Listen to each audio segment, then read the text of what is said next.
మనం డెసిషన్స్ ఎంత టైంలో తీసుకుంటామో తెలుసా?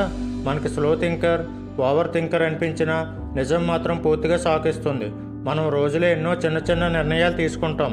ఏదేమి తినాలి, ఎక్కడికి వెళ్ళాలి, ఎవరికి రిప్లై ఇవ్వాలి. మనకు అనిపిస్తుంది మనం టైం తీసుకుని డిసైడ్ చేస్తున్నామని. కానీ బ్రెయిన్ అసలు పని ఎలా చేస్తుందో వింటే ఆశ్చర్యపోతారు. సైన్స్ చెబుతుంది మనం డెసిషన్స్లో 90% కేవలం 3 సెకండ్స్లోనే ఫైనలైజ్ అయిపోతాయి. అంటే మనం థింక్ చేస్తున్నట్లు అనిపించే చాలా విషయాలు నిజానికి మన బ్రెయిన్ బ్యాక్గ్రౌండ్లో ముందే లాక్ చేసేస్తుంది. మన మౌత్ లేదా యాక్షన్స్ తర్వాత ఫాలో అవుతాయి, కానీ డెసిషన్స్ మాత్రం క్షణంలో అయిపోతుంది.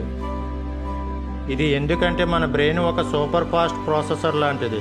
నువ్వు ఎస్ అనాలా, నో అనాలా, ట్రస్ట్ చేయాలా లేదా వదిలేయాలా అన్నీ లైట్నింగ్ స్పీడ్లో డిసైడ్ చేస్తుంది.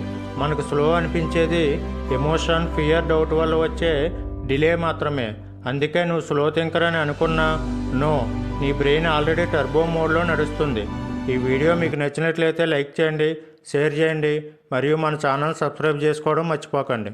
జై హింద్.